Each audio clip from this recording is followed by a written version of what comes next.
Hello, I'm Archie Luxury and welcome to the program. Today I'd like to talk about investment potential of watches.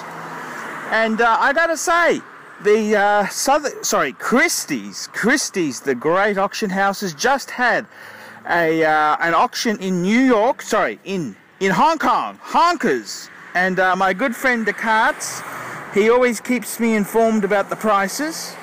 And my favorite Patek, the 5035, a white gold version, sold for $29,000 US. And a 5107 didn't do too badly either. It sold for about $17,000. And the thing I want to talk about today is, okay, I don't ever recommend people buy watches for investment solely. I mean, I have a humble collection of 5 pieces, and I bought those pieces because I love those fuckers.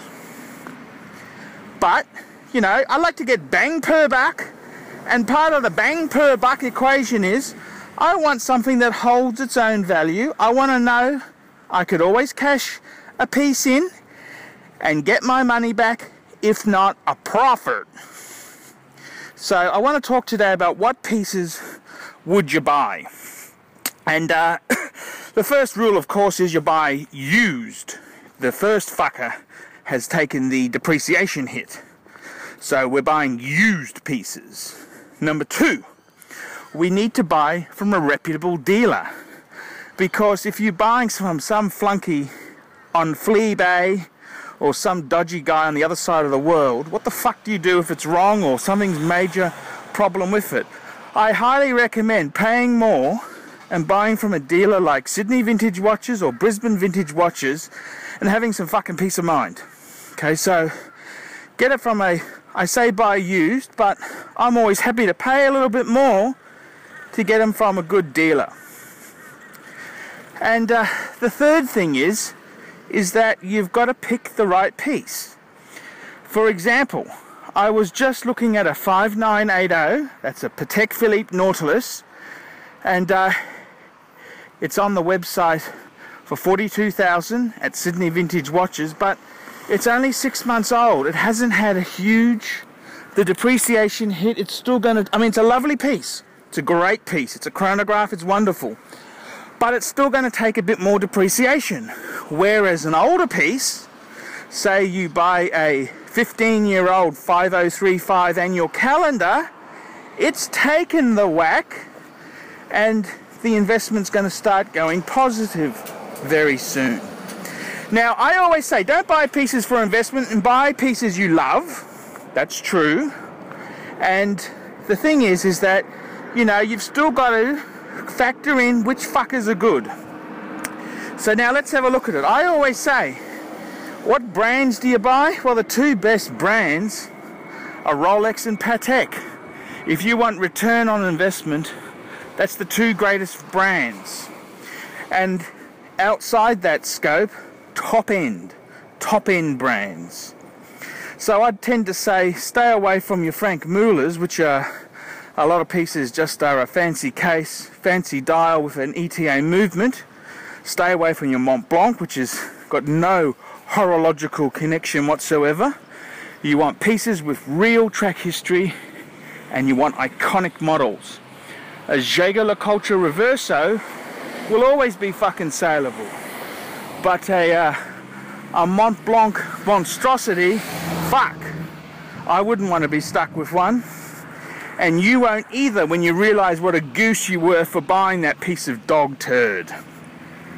So, okay, let's have a look. So, in the case, let's have a look at some of the advice I've done. Well, I've bought Patek's first annual calendar. What a fuck-off complication. What a fuck-off piece.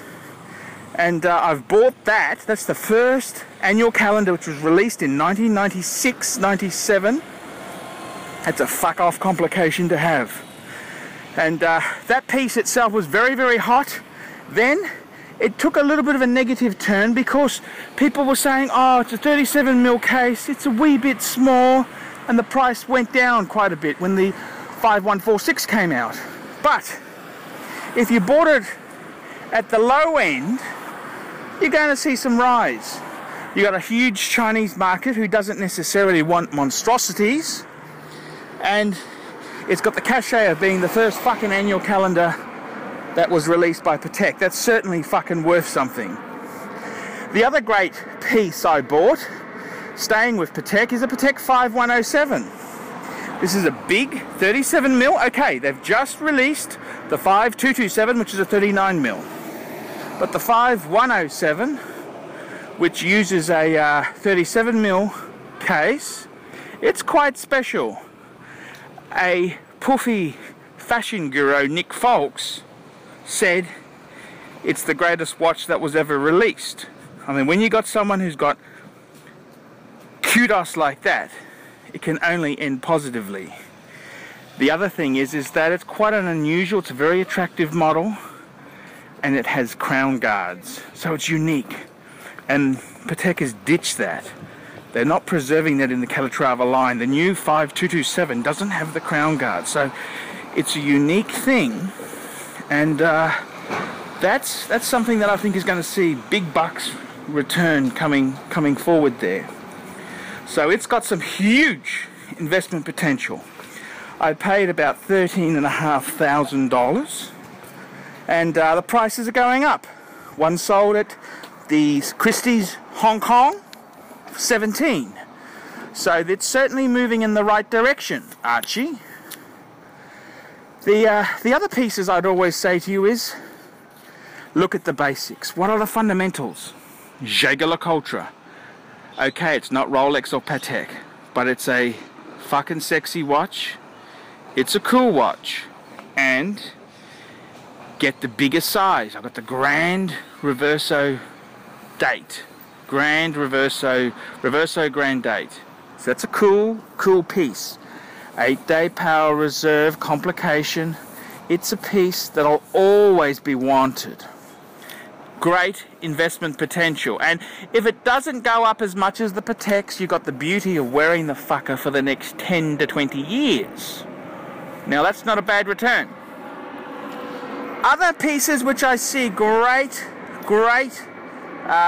investment potential. Let's look at a brand like Breguet. That's a hugely respected brand. Breguet invented the tourbillon. They invented so many fucking things in watchmaking, it's not funny. Now with Breguet itself, let's look at a Breguet Type 20.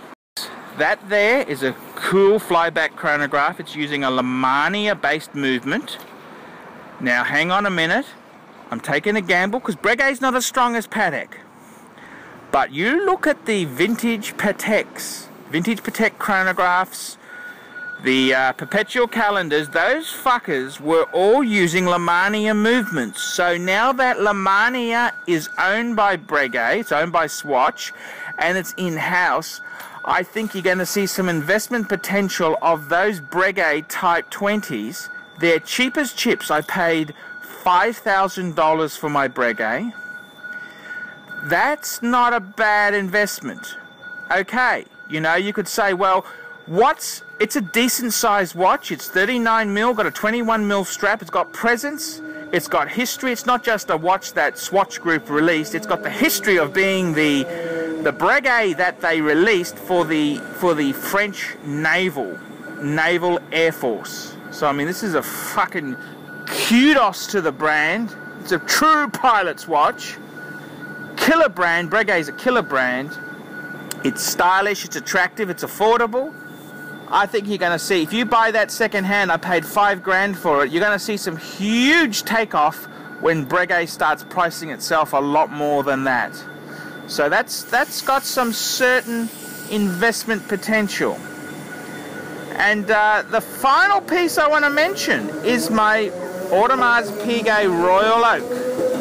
Now, the Royal Oak itself, you look at the fundamentals. You want steel, you want automatic, and you also want, you know, a reasonable size. Mine's a 36mm.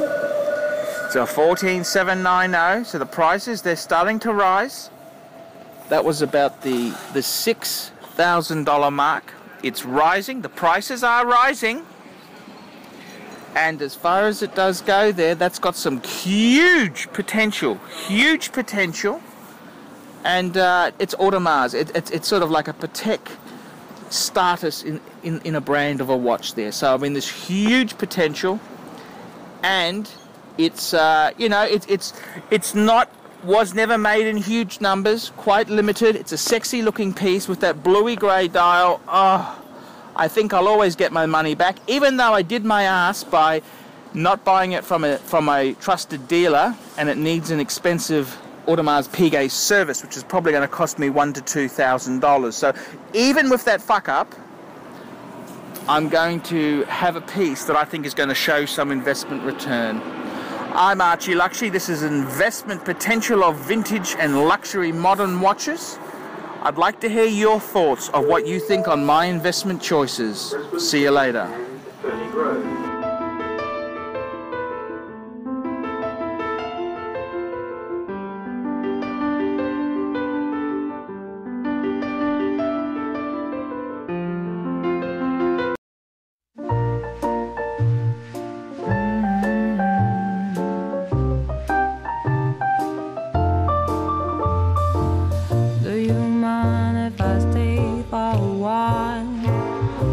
Snuggle up in each other's arms.